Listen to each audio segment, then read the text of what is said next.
आपको प्रैक्टिकल बाबा भी कह सकते हैं क्या? प्रैक्टिकल बाबा, ये बढ़िया नाम है। प्रैक्टिकल बाबा। मैं ये कैमरे की वजह से थोड़ी ना हूँ कि हाँ ये मान लो तुम मेरे से फॉलोअर ले लोगे, ये फेम ले लोगे तो मैं क्या करूँगा, तब भी मैं यही करूँगा। ऐसे लोग हैं जो सत्य वाले हैं और ऐसे लोग हैं जो सत्य पे अलग अलग तरीके से उसको नकारने वाले हैं। ये है, अरे यही बनाया था मैंने जब मेरे पास कुछ मंत्र नहीं थे ना। शिवा शिवा शिवा शिवा। नमस्कार, आप सामने देख ही रहे हैं, हम बातचीत आप तक लगातार पहुंचा रहे हैं और कुछ सवाल भी कमेंट्स में हमें आ रहे हैं और उन सवालों के जवाब देने की भी आज कोशिश करेंगे। और अगर आप पे कोई सवाल हो तो आप पूछ भी सकते हैं। IITN बाबा हैं, अब इनको क्या कहें, बाबा कहें, IITN कहें, साधु कहें, वैरागी कहें, या फिर इन्हें हम बाबा कहें, क्या कहें आपको? तो संबोधन क्या है? मैंने इस चीज का बहुत बार बताया ना कि मैं तो अपने आप को कुछ नहीं समझता हूँ, लेकिन हम कुछ नहीं पुकार सकते। आपको जैसे आपके पास आना है, आपसे बातचीत करनी है, तो क्या संबोधन दें आपको हम?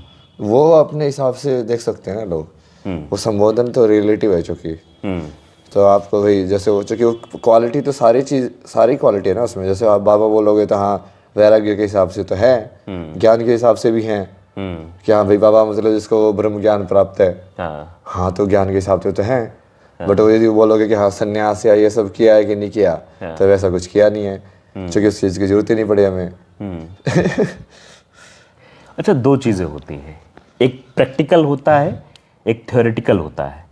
आप प्रैक्टिकल हैं, मतलब थ्योरेटिकल में कहेंगे कि आपको साधु बनने के लिए इनकी दीक्षा लेनी पड़ेगी, ऐसा करना पड़ेगा, यहाँ अखाड़े में रहना पड़ेगा या वो करना पड़ेगा। आप वो नहीं हैं, ये थ्योरेटिकल है कि एक पैटर्न बना हुआ है, आपको इस सिलेबस में ऐसे पास होंगे तो आप ये बनेंगे, आप सन्यासी बनेंगे तो महामंडलेश्वर बनेंगे। ये एक पूरी प्रक्रिया है, उस चैन से आप अलग हैं। तो आपको प्रैक्टिकल बाबा भी कह सकते हैं क्या? प्रैक्टिकल बाबा, ये बढ़िया नाम है। प्रैक्टिकल बाबा। कि जीवन को मतलब उस आधार पे देखिए, आपकी बात का विरोध बहुत लोग करते हैं, ऐसा नहीं है, मैं कमेंट्स में पढ़ता हूँ, कुछ ऐसे आते हैं और इंस्टाग्राम पे भी देखते हैं आपकी ये क्या है, ये फालतू आके बैठ गया है, ये ड्रामेबाजी कर रहा है, ये ऐसा कर रहा है, वैसा कर रहा है। लेकिन हाँ, इग्नोर कोई नहीं कर सकता है। मतलब अगर लॉजिकल तौर पे देखेगा तो मैंने जितने लोगों से बात की और जो हमारे आपके बीच कन्वर्सेशन हुई और जो मैंने आपको देखा, सुना, पढ़ा अभी जितने दिन में हुए हैं, मैं जब उस बात को उसके सामने रखता हूँ तो कहता है हाँ यार ये तो बिल्कुल सही बात है। मतलब उसको वो डिनाई नहीं कर पाता है और वो सोचता है कि उसकी थिंकिंग एबिलिटी क्या थी, वो वहां तक पहुंच ही नहीं पाया। क्योंकि संसार को तुमने वैसे देखा ही नहीं ना कभी। हाँ। जो कोई ऐसे दिखा देता कि यार देख इसका ऐसे देख, अरे भाई मैंने ऐसे कैसे नहीं देखा। तो गुरु का काम वही होता है कि गुरु तुमको लाइट देता है, मतलब किस चीज पे लाइटन कर देता है तुम्हारे माइंड के अंदर, डार्कनेस भरी हुई है। अब इसको कैसे देखना है तुमको, तो एकदम से दिख जाता है वो चीज। अच्छा, इसको ऐसे भी समझ सकते हैं प्रैक्टिकल में, जैसे मान लो विज्ञान का विद्यार्थी है, जब 12 में 11th में जाते हैं तो दो पैटर्न हो जाते हैं, बायो लेना है कि मैथ लेना है। है ना? तो बायो वाला बायो लेता है। अब जब वो मैथ को समझ ही नहीं रहा तो मैथ का फॉर्मूला कैसे हल कर पाएगा, और बायो वाला वो मैथ वाला बायो वाला कैसे कर पाएगा। तो क्या है, जो लोग हैं जो आपकी बात को डिनाई नहीं कर पाते, वो दरअसल उस पैटर्न में देख ही नहीं रहे ना, वहां पहुंच ही नहीं पा रहे हैं। उनको लगता है ये तो जाना चाहिए था, लेकिन हम क्यों नहीं जा पाए, हम क्यों नहीं कर पाए। तो ये इसी पर मैं आता हूँ। और भी कई सारे क्वेश्चंस हैं मेरे, क्योंकि बाबा से तो मैं आपको संबोधित कर रहा हूँ और पूरी दुनिया आपको IITN बाबा कह रही है। और अभी तो आपका बड़ा सपना है। सपना क्या था आपका? नहीं, अभी तो राजा बनना है ना, पूरा सब कुछ चीज़ों को ठीक करना है। राजा, संसार का राजा या फिर भारत का राजा? संसार का राजा। संसार का राजा। ये आदेश आता है आपको कि आपको राजा बनना है? ये पता कैसे? मतलब वो मैं नहीं, मतलब मेरी जो चेतना है वो क्रिएटर वाली चेतना है ना। जिसलिए तो मैं हमेशा जवाब बोल रहा हूँ ना कि वो कोई, क्योंकि मैं जिस चीज को बोला वो है तो सत्य है। तो उसको डिनाई कौन नहीं कर सकता है? नहीं कर सकता है। तो उसके बाद वो तो ठीक है, बाहर का गेम लीला के अंदर तुम पार्ट प्ले करना है। जैसे कृष्ण को भगवान तो बाकी सब लोग भी मरते मरते देखा ना। सब गए शरण में कि हाँ विष्णु पिता अभी, हाँ यार मार लिया भाई मैंने। हाँ है तो कुछ ना कुछ तो है। वही उस टाइम पे तो कृष्ण ने मुक्ति दी ना उनको फिर। अच्छा, गीता के जो श्लोक हमारे सामने आते हैं, जब गीता को हम लोग पढ़ते भी हैं, जब करते हैं, तो एक सवाल के बाद एक सवाल बनता चला जाता है। मतलब जैसे भाई योग क्या है, फिर कर्म योग क्या है, तो आपके हिसाब से कर्म योग क्या है? कर्म योग मीन्स लाइक अभी देखो, मैं इसको मान लो पकड़ना था मेरे को, तो उसके लिए मैं जाके इसको मूव किया, ये किया, बट ये जो मूवमेंट है वो सबसे पहले शटल के अंदर कहाँ से चालू हुई? माइंड के अंदर, कि मुझे ये करना है। जब तुम उसको माइंड के अंदर ऑब्जर्व कर रहे हो तो एज ए थॉट ऑब्जर्व कर रहे हो, तो उसका योग का तरीका अलग हो गया। बट वही मूवमेंट यदि तुमने उसका एक्ट के हिसाब से देखी, कि मैंने I am holding A stick right now, उसको नाम देके देखा उसको, तो चेंज हो गया। तो जब मन के हिसाब से करते हैं तो उसको ध्यान योग बोलते हैं। मूवमेंट एक ही हो रही है, एक एनर्जी की मूवमेंट है। जब तुम उसको एक्ट में उसको आइडेंटिफाई करके कि आई एम राइट नाउ, यदि एनर्जी में आइडेंटिफाई करोगे तो क्रिया योग हो जाएगा, कि मैं सिर्फ मूवमेंट में उसको आइडेंटिफाई कर रहा हूँ और फिर उसको समझ रहा हूँ। तो सेम ही तरीका है कर्म योग का तरीका, मतलब कि तुम फाइनल स्टेज में उसको आइडेंटिफाई कर रहे हो, कि मेरा होल्डिंग द स्टिक सबसे पहले थॉट है, अभी ये मैं कर्म में फिजिकल में आइडेंटिफाई कर रहा हूँ एक्ट में। ये फिजिकल हो गया, यहाँ से सिग्नल गए कि ये करना है।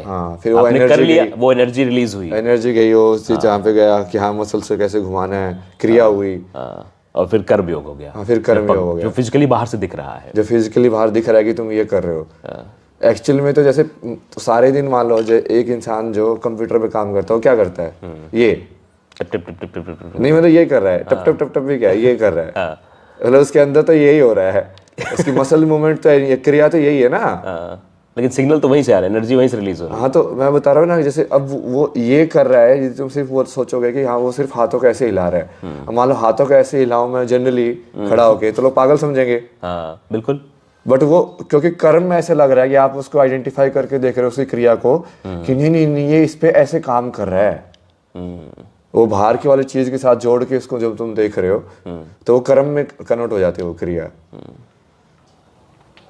अच्छा, क्योंकि बड़े बड़े सवाल भी आए हो, कई ये भी सवाल आए कि आजकल रिश्तों में बड़ी जो है वो दिक्कतें आ रही हैं, लोग बहुत परेशान हो रहे हैं, चाहे पति पत्नी का हो, चाहे भाई बहन का हो, या दोस्त का हो।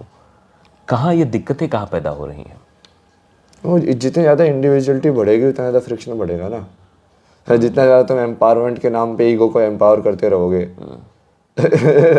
मैं ही हूँ, हाँ, तो फिर वो सोसाइटी वो एक होके थोड़ी जीना चाहेगी, वो तो सब एक दूसरे से क्लैश करेंगे। फिर मैं आपका फ़ायदा उठाना चाहूँगा, आप मेरा फ़ायदा उठाना चाहोगे। जितनी ज़्यादा इंक्लूसिविटी होगी, हाँ कि हाँ हम सब एक में आइडेंटिफाई करें, rather than like different personalities जो कि हमने बनाई हैं आउटसाइड वर्ल्ड के लिए, तो वो तो वही है। इसलिए तो स्पिरिचुअलिटी है, उसका ही तो सोल्यूशन है और उसका ही तो सोल्यूशन करना है। इसका सोल्यूशन तो वही है ना फाइनली। कहते हैं जैसे एक बार किसी से मुलाकात हुई, दोबारा मुलाकात हुई, तो जैसा कि पहले भी मैंने बात की थी आपसे, एनर्जी लेवल कम होता जाता है मिलने का। ऐसा क्यों होता है? नहीं वो पहली बार माइंड को पहली बार ज़्यादा हिट करती है ना वो चीज़, डोपामिन वगैरह ज़्यादा रिलीज होता है। तो स्टार्टिंग में किसी ने कुछ देखा नहीं हो, कुछ एक्सपीरियंस उसको हो जाए, उसने कुछ और विजुअल बना रखे हैं अपने अंदर, हाँ वही बात उसको लेकर टूटे, तो वही है ना। पहली बार किसी से मिलना और पहली बार किसी माउंटेन को देखना, उसको तुम देखना बोल रहे हो बट इसको मिलना बोल रहे हो, उसमें क्या अंतर है? उसको भी मिलना बोलो, पहली बार मैं हिमालय से मिला, मिलेगी हो ना। किसी से मिलना भी क्या है, मैं क्या किया है मैंने? आपकी विजुअल वाली इंफॉर्मेशन तो डाली है अपने अंदर, ऐसे उसकी विजुअल वाली इंफॉर्मेशन अपने अंदर डाली है, सेव कर लिया, डाटा सेव हो गया कि हम मिल लिए, मतलब एक बार सेव हो गया तो मतलब एक ये ऑलरेडी सेव्ड फाइल है, अब रिपीट होगी जब भी क्लिक होगी। तो पहली बार जब वो जनरली जो न्यू चीज़ होती है तो वो थोड़ा ज़्यादा उसको एक्सपीरियंस को ऐसे लगता है कि नई चीज़ एक्सपीरियंस की, तो उसको बढ़िया लगता है। जब रिपीटेड होता है तो वो डाई डाउन हो जाता है। और ऐसा होता भी है दिमाग में, कोई गाना हमने सुना तो गाना कुछ दिन तक, पहले दिन तो हम पूरा गुनगुनाएंगे, दूसरे दिन थोड़ा कम गुनगुनाएंगे, चौथे दिन कोई नया गाना आ जाएगा तो वो फिर चलने लगेगा सराउंडिंग सिस्टम पे। सेम पैटर्न है ये दोनों चीज़ सेम पैटर्न पे चलती है।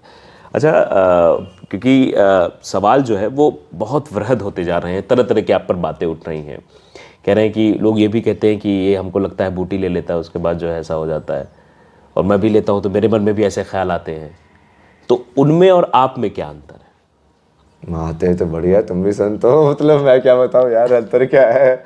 मैं उनकी वजह से थोड़ी ना हूँ, मैं ये कैमरे की वजह से थोड़ी ना हूँ कि हाँ ये मान लो तुम मेरे से फॉलोअर ले लोगे, ये फेम ले लोगे, तो मैं क्या करूँगा, तब भी मैं यही करूँगा। तो मैं पहले क्या कर रहा था, वही तो कर रहा था। तब मेरे पास क्या था, मतलब जब भी वैसे ही चल रहा था। आपके एपिसोड बहुत इंस्टाग्राम पे हमने नीचे आके देखे, जब भी आप भी कोई वीडियो क्लिक करते हैं तो सबसे पहले आपका होता है कि सीजन ये फलाना और जो है एपिसोड ये, और फिर थोड़ी देर आप साइलेंट रहते हैं उसमें, कुछ बात कहते हैं, उसके बाद आप साइलेंट हो जाते हैं बिल्कुल, फिर कुछ निकलता है। तो वो क्या है, जरा उस एपिसोड और उस सीजन के बारे में हम जानना चाहते हैं। नहीं, मैं तुमको लाइव दिखा रहा था कि बेसिकली मैं उसमें ना, मैं बहुत ऐसे कनेक्शन करके डाला था ना मैंने, कि तुम मेरे साथ कॉन्शियसनेस में लाइव होके देखो कि मेडिटेशन क्या होता है। कि अब देखो, अब मैंने बोला, अब मैं साइलेंस को कैसे बताऊं, साइलेंस को नहीं बता सकता, तो मुझे साइलेंट होना पड़ेगा। चले कि हाँ, बट जब थोड़ी देर साइलेंट रहे तो लोग सोचेंगे कि इसने ब्रेक लिया है, ये साइलेंस बता नहीं रहा है। ये नहीं बताना चाह रहा कि हाँ नहीं अभी साइलेंस बता रहे हैं। ये बोलेगा तो उसको जितना लंबा खींचोगे, फिर धीरे धीरे तुमको यार ये ऐसा क्यों हुआ, ये तो जानबूझ के नहीं बोल रहा है अभी, कि ऐसे सुन हो गया है, कि ऐसे कॉन्शियस हो गया। फिर जब तुम बोलते हो सोचने के बाद फिर से दिखाते हो कि नहीं मैं इसी कॉन्शियसनेस में था, मैं बस साइलेंस था। लेकिन साइलेंस को एक्सप्रेस कैसे करें? हाँ, साइलेंस रह के ही कर सकते हैं। वही उसको अगर एक्सप्रेस करने जाएंगे साइलेंस ही खत्म हो जाएगी ना, साइलेंस रह कहाँ गए? वही तो शून्य का प्रिंसिपल है, इसलिए तो समझाना इतना मुश्किल है वो। शून्य को समझने के लिए आपको शून्य बनना पड़ेगा। एग्जैक्टली यही है ना कॉन्सेप्ट पूरा। अगर आप शून्य बनेंगे ही नहीं तो सामने वाला शून्य समझे कैसे, और आप खुद कैसे शून्य समझेंगे शून्य है क्या? एग्जैक्टली ये साइलेंस और शून्य की जो भाषा थी जो बाबा जी ने हमें समझ, मैं इनको अब एक नया नाम आज से दे रहा हूँ, प्रैक्टिकल बाबा। IITian बाबा सब लोगों ने कहा, लेकिन IITian बाबा प्रैक्टिकल बाबा बन चुके हैं, क्योंकि जैसा आपने शुरुआत में कहा। लेकिन अब एक कंफ्यूजन जरा क्रिएट हो रहा है, मैं आपसे जानना चाहूँगा कि इंस्टाग्राम खूब चल रहा है, रील्स धड़ाधड़ आ रही है, लोग बहुत कंफ्यूज हो जा रहे हैं। पहले उनको सुनते हैं, थोड़ी देर बाद उसका रिएक्शन करने वाला एक अलग से आ जाता है, बहुत कंफ्यूज हो गए हैं। क्या लगता है ये कंफ्यूजन और बढ़ता जाएगा? हाँ, जैसे किसी ने इस बात को सत्य ठहरा दिया कि ये बात सही है, और दूसरे वाले ने आइडेंटिफाई करके अलग सत्य बता दिया। नहीं वो कंफ्यूजन नहीं बढ़ रहा है, सत्य जो असली सत्य है वो कोगुलेट हो रहा है, तो जो दूसरे वाले जो लोग हैं वो भी इकट्ठे हो रहे हैं। वो तो उस चीज को अलग अलग तरीके से गलत ठहरा रहे हैं, आप उसको वो अलग अलग आइडेंटिफाई क्यों कर रहे हो? ऐसे लोग हैं जो सत्य वाले हैं, और ऐसे लोग हैं जो सत्य पे अलग अलग तरीके से उसको नकारने वाले हैं। ये है असली जो है दो पार्टी। अच्छा, क्या गृहस्थ जीवन में मन को कंट्रोल करना चाहिए? क्योंकि जो गृहस्थ वाले हैं, क्योंकि वो गीता पढ़ लेते हैं, तो गीता में लिखा मन के बहकावे में ना, मन राह बुलाए भटकाए। कर्मयोग दिया ना उनको, वही कर्मयोग गृहस्थ के लिए ही तो दिया है। गृहस्थ में भी मन को कंट्रोल करना चाहिए। हाँ, तो हर जगह करना चाहिए, वो तो फायदा है ही ना उसका। उसे क्या फायदे, क्या क्या? ये सारे का सारा लाइफ ही आश्रम है ना, इसलिए तो उनको आश्रम सिस्टम बोलते थे। हाँ।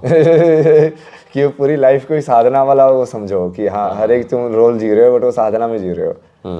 तो ये इस पूरी लाइफ को ही वैसे बनाया था उन्होंने डिजाइन करके, कि बस वो तुम फॉर्म चेंज कर रहे हो और तुम्हारी साधना उस फॉर्म में कंटिन्यू हो जाएगी। अगर कोई व्यक्ति चाहे कि मैं शादीशुदा हूँ, मेरे बच्चे भी हैं, तो क्या वो अभी शादी हुई है, मतलब दो तीन साल का बच्चा, 4 साल का बच्चा है, तो क्या वो गृहस्थ की तरफ, गृहस्थ छोड़कर संन्यास की तरफ बात जा सकता है? ड्यूटीज के हिसाब से देखो यार, जाने को तो बुद्ध भी छोड़ के चले गए थे। हाँ वही। अब वो उसके ऊपर है, उसका कर्म में लिखा है कि नहीं लगा, उसको वो चीज़, वो जैसे कर्म में लिखा होगा तो वो चीज़ पाप लगेगी, फिर कर्म में नहीं लिखा होगा तो वो चीज़ पाप नहीं लगेगी, क्योंकि तुम उसको एक्चुअली अनकंडीशनल उसमें देख ही नहीं रहे हो। तुम उसको देख ही नहीं रहे हो सेग्रीगेट करके रियलिटी को, तुम देख ही नहीं रहे हो कि तुम मतलब समझ रहे हो कि किसी चीज़ को छोड़ के जा रहे हो कि ये सब है। अच्छा, क्योंकि संत महात्मा ये बताते हैं कि देवी देवता बहुत सारे हैं और तो किसको भजना चाहिए, ये सवाल हर एक भक्त का होता है कि हम किधर जाएंगे तो किधर से रास्ता पर्याप्त मिलेगा हमें। नहीं नहीं, वो तो देवी देवता वो सारे इसलिए है ना, जो कि वही कि ट्रूथ के अलग अलग फॉर्म्स हैं। उसमें तो लीड तो वहीं पे करेगा सेम, किसी को भी भज लो। मैं तो बहुत सारे डिफरेंट डिफरेंट करता हूँ। आपको आपका सबसे पसंदीदा मंत्र कौन सा है जिसको आप हमेशा गुनगुनाते हैं, जो आपके अंतर मन में चलता रहता है? ओम नमः शिवाय। शिवा एक्चुअली। हाँ, शिवाय। नहीं नहीं, शिवा। शिवा। ये मैंने पहले यही बनाया था मैंने, जब मेरे पास कुछ मंत्र नहीं थे ना। शिवा शिवा शिवा।